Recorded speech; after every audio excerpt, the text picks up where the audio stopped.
बिस्मिल्लाहिर्रहमानिर्रहीम। अस्सलाम वालेकुम नादरीन, आप यूट्यूब चैनल देख रहे हैं। मैं इमरान खान हूँ। नादरीन, एक बात तो मैं आपको क्लियर कर दूँ और मैं आपको ये बता दूँ खबर कि इमरान खान साहब को अब अस्पताल ले जाने का टाइम आ गया है। ये हुकूमत ने अगर कोई बहुत ही घटिया हरकत ना की तो इमरान खान साहब को अगले इंजेक्शन के लिए अब अस्पताल ले जाना पड़ेगा। जिस टाइम पे इंजेक्शन लगना है वो टाइम अब शुरू हो चुका है, क्योंकि 28 दिनों के बाद इंजेक्शन लगता है और 28 दिन मुकम्मल हो चुके हैं। अब इनके पास ज़्यादा टाइम नहीं है। अगले 1-2 दिन के अंदर, 3 दिन के अंदर ये इमरान खान साहब को हर हाल में अस्पताल लेकर जाएंगे और वहाँ जाकर इमरान खान साहब को इंजेक्शन लगाएंगे। अगर तो कोई बहुत ही घटिया हरकत की और कोई बहुत बड़ा रिस्क इन्होंने लिया और जेल के अंदर कोई सामान लेकर पहुँच गए तो वो अलग बात है। अब इसमें कुछ चीज़ें मैं आपको बता दूं कि अस्पताल तो ले जाना पड़ेगा, क्योंकि इससे पहले भी डॉक्टर्स ने कहा था कि जेल के अंदर ये इलाज सही तरह नहीं हो सकता और ऐसा रिस्क ये इमरान खान के मामले में लेंगे। बज़ाहिर ऐसा दिखाई नहीं देता, लेकिन इनका पता कोई नहीं है। अब ये अस्पताल कौन से रास्ते से लेकर जाते हैं, कौन सा रूट इस्तेमाल करते हैं, सिक्योरिटी के क्या इंतजाम करते हैं और ये कौन से अस्पताल में लेकर जाते हैं, इसके बारे में कुछ पता नहीं है। ये सारा कुछ सीक्रेट रखा जाएगा। अब पाकिस्तान तहरीक इंसाफ को पहले से ये पता होना चाहिए कि इमरान खान साहब को अस्पताल पहुंचाया जाएगा, तो उन्होंने जो बंदोबस्त करना है वो कर दें। इमरान खान साहब की बहन अलीमा खानम जो है वो अब बाकायदा खुद से उन्होंने जोर लगाना शुरू किया है।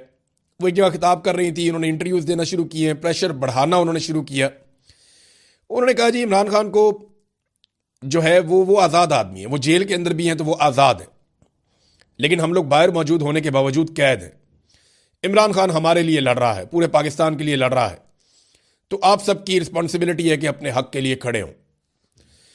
फिर जो गंडापुर साहब ने किया अलीमा खानम के साथ या इमरान खान की फैमिली के साथ, उस पर उन्होंने रद्दमल भी दिया। उन्होंने कहा जी गंडापुर को हटाने का पैगाम इमरान खान ने हमारे ज़रिए से बाहर नहीं भिजवाया था, बल्कि मीडिया को कहा था। जेल के अंदर जब ये होता था ना, ट्रायल होता था तो मीडिया जाता था, तो वहाँ पे इमरान खान साहब ने कहा था मीडिया को जेल के अंदर कि गंडापुर को हटा के सुहेल अफरीदी को वज़ीर आला खैबर पख्तूनख्वा लगाया जाए। फिर उन्होंने कहा जो गंडापुर इमरान खान को नहीं ना कह सकते, वो अब उनकी फैमिली को कह देते हैं। दरअसल उन्हें गुस्सा इमरान खान पर है और पाकिस्तान तहरीक इंसाफ के जो लोग इमरान खान के लिए लड़ नहीं सकते ना, वो साइड पे हो जाए। ये उन्होंने गंडापुर को पैगाम दिया कि अगर आपने नहीं लड़ना तो आप साइड पे हो जाए। देखिए गंडापुर का प्रॉब्लम क्या हुआ, गंडापुर साहब के साथ ये हुआ कि वो बर्दाश्त नहीं कर पाए। 1.5 साल तक तहरीक की उन्होंने क़यादत की गंडापुर ने, और सारी चीज़ों के वो मालिक बने रहे, फैसले वो करते रहे गंडापुर 1.5 साल तक, और काफ़ी मायूसी फैलाने के बाद उन्होंने इक़्तिदार छोड़ा और अब 6 महीने भी उनसे बर्दाश्त नहीं हुआ और वो आ गए। हैरानकुन तौर पे गंडापुर साहब जब वापस आए हैं तो उन्होंने अटैक एस्टेब्लिशमेंट के ऊपर या हुकूमत के ऊपर नहीं किया, बल्कि गंडापुर साहब ने वापस आने के बाद बिल्कुल शेर अफजल मरवत की तरह सारा का सारा अटैक पाकिस्तान तहरीक इंसाफ और सारा का सारा अटैक गंडापुर साहब ने वापस आने के बाद इमरान खान साहब की फैमिली पे कर दिया। ये मुझे ऐसा दिखाई देता है कि अगर हालात ऐसे ही चलते रहे तो गंडापुर किसी दिन इमरान खान पे ही चढ़ दौड़ेंगे और शेर अफजल मरवत भी। अब शेर अफजल मरवत तो कहना शुरू हो गया आहिस्ता आहिस्ता, वो तो यानी ये भी कहना शुरू हो गया कि मकबूलियत मेरी है, इमरान खान की नहीं है। गंडापुर ने भी ऐसी एक बात की कि इमरान खान से बड़े जलसे तो मैं करता रहा हूँ, यानी इमरान खान के बगैर हमने बड़े बड़े जलसे किए हैं। तो जनाब एक तरफ गंडापुर साहब जो हैं वो इस्लामाबाद में आते जाते हैं, वो अपनी एक नई सियासत शुरू कर देते हैं, एक पार्टी के अंदर डिवाइड पैदा करते हैं। दूसरी तरफ सुहेल अफरीदी के लिए मुश्किलात बढ़ती जा रही हैं। वो बेशक वज़ीर आला इस वक्त खैबर पख्तूनख्वा के, और उन्हें अभी तक पार्टी की सपोर्ट उनके साथ है, कुछ हद तक जो है वो सोशल मीडिया भी उन्हें सपोर्ट करता है। गो के गुज़िश्ता 2 हफ्तों के अंदर उनके साथ बहुत बुरा हुआ और उनकी परफॉर्मेंस भी ऐसी थी कि जिसके ऊपर तनकीद की जाती, जैसे कि वो बंद हो गए जाके इस्लामाबाद में, और इसके अलावा उनके पास ऑप्शन भी कोई नहीं था, वैसे मैं इतना जानता हूं।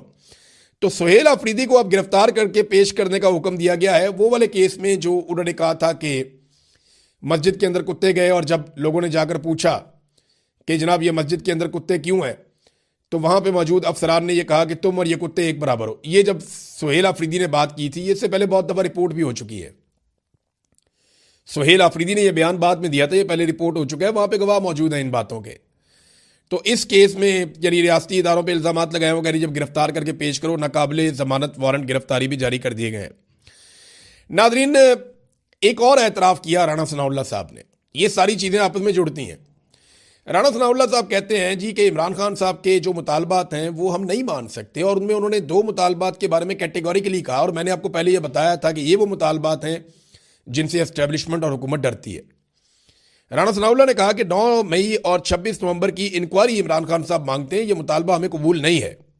उस वक्त राणा सनाउल्लाह साहब ने कहा कि जब वो इंक्वायरी मांग रहे थे तब चीफ जस्टिस बंदयाल था, तो हम जेल में चले जाते और इमरान खान हुकूमत में आ जाता। तो मैं ये बता दूं कि नहीं, ये जो 26 नवंबर हुआ उस वक्त चीफ जस्टिस बंदयाल नहीं था। 2023 में बंदयाल चला गया था, और 2024 में 26 नवंबर होता है तब काजी फायज ईसा भी चला गया था, और ये जो मौजूदा जज है जस्टिस याया अफरीदी, ये आ गया था। तो ये बात आप अपने जहन में रखेंगे, राणा सनाउल्लाह साहब आधा सच बोल रहे हैं कि उस वक्त बंदयाल था। हाँ, बंदयाल उस वक्त था जब 9 मई हुआ था, उस वक्त बंदयाल था। और उस वक्त तो इमरान खान ने ऐसा कोई मुतालबा तो इमरान खान आज भी करते हैं, तो आज करवा दें आप इंक्वायरी, अब तो सारे जजेज आपके हैं। तो मामला यह है कि राणा साहब सच बोल रहे हैं कि अगर इंक्वायरियां होंगी तो फिर इमरान खान वजीर आजम बनेंगे या वो इक्तदार में आएंगे, और ये जो इक्तदार में बैठे हुए लोग हैं ये जेलों में जाएंगे। और सुहेल बड़ाइश साहब ने एक और कॉलम लिखा, नाजरीन मैं बार बार कहता हूं मुझे अच्छा भी नहीं लगता, लेकिन मैं हैरान होता हूं कि ये लोग थकते भी नहीं है, बस भी नहीं करते। उम्र के इस आखिरी हिस्से में भी इन चीजों को इस तरीके से कोई कैसे कर सकता है। यानी उन्होंने एक और कॉलम लिखा फिर तकिया पाकिस्तान तरीके इंसाफ पे और इमरान खान पे, कि जनाब डील क्यों नहीं करते, माफी क्यों नहीं मांगते, इनको ट्रैक पे आना पड़ेगा, जब तक ये ट्रैक पे नहीं आएंगे तब तक ये नहीं होगा वो नहीं होगा। ये क्या कॉलम है भाई? अंसार अब्बासी साहब हों, सुहेल वड़ाइश साहब हों, सीनियर सहाफ़ी हैं, बहुत पुराने काम करने वाले हैं, लेकिन ना करें यार। आपकी वजह से पूरी सहाफ़ती बरादरी बदनाम हो जाती है। आप लोगों की वजह से लोग कहते हैं कि सहाफ़ी हक के साथ खड़ा नहीं हो सकता। आप देखें ना, यहां सहाफ़ियों ने कितनी मार खाई है, लेकिन उन्होंने झूठ बोलना शुरू नहीं किया, वो फिर भी अपना काम कर रहे हैं।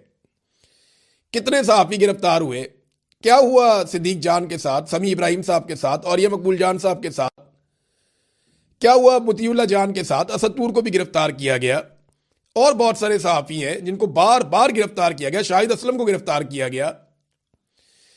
हमारे लाहौर के अंदर कई सहाफ़ी हैं, ज़हीम लगारी साहब हैं, उन्हें गिरफ्तार किया गया।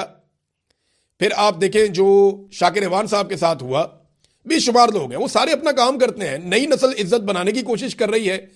आप लोग लुटिया डबो रहे हैं पाकिस्तान की। अरशद शरीफ भी सहाफ़ी था, ये आप लोग क्या कर रहे हैं? यानी एक कॉलम लिख दें कम से कम आप, जिसमें आप ये कहें कि पाकिस्तान का आर्मी चीफ ट्रैक पे आ जाए। किसी जगह पे ये लिख दें पाकिस्तान की इंटेलिजेंस एजेंसियां ट्रैक पे आ जाएं। किसी जगह पे लिख जाए कि पाकिस्तान की मिलिट्री एस्टेब्लिशमेंट पाकिस्तान की सियासत के अंदर किरदार अदा करना बंद कर दे। ये आप लिखते नहीं है, ये आप लिखते हैं नवाज शरीफ जब मुश्किल में होता है तब लिखते हैं।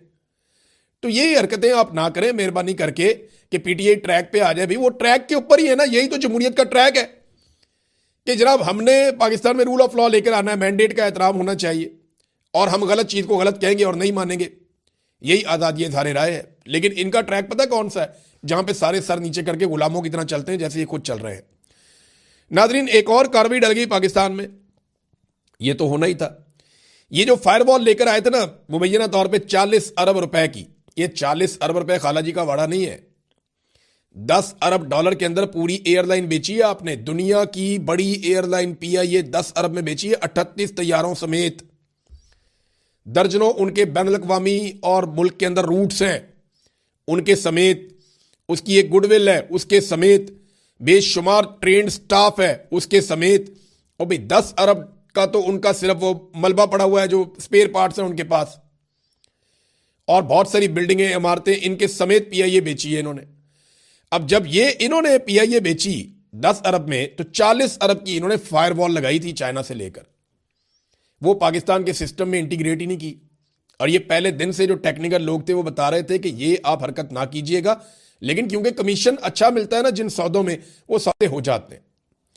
अब ये किया किसने? ये देखें जर्नैलों की कार्रवाई। एक रिटायर्ड जर्नैल है जो पीटीए के हेड लगाए गए हैं, एक दो सर्विंग जर्नैल है जिन्होंने कंट्रोल करना है पाकिस्तान में बयानिए को, तो उनकी वजह से ये फायरवॉल आई थी। ये अरबों रुपया कौम का ये भी डूब गया। 40 अरब तो मुबैना तौर पे सीधा सीधा फायरवॉल में लगाया गया।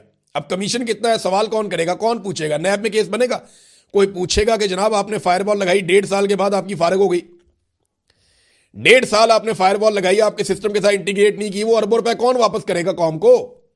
ये सवाल कोई पूछेगा? कौन पूछेगा और कौन जवाब देगा? इंतहाई बेशर्मी है। और ये फायरवॉल लगाने की वजह से हुआ एक और काम, वो ये हुआ कि पाकिस्तान के अंदर जो फ्रीलांसर्स काम कर रहे थे और अरबों रुपए का काम कर रहे थे, उनका नुकसान हो गया और वो अपना काम उठाकर अपने दफातर पाकिस्तान से बाहर ले गए। अब वो जाके पाकिस्तान से बाहर बैठे हुए हैं, वहां काम कर रहे हैं, पैसा वहां पे आ रहा है। तो पाकिस्तान के अंदर जो पैसा आता था वो पैसा आना भी बंद हो गया और जो फायरवॉल लगा के इन्होंने चीजें हासिल करनी थी वो भी नहीं कर पाए।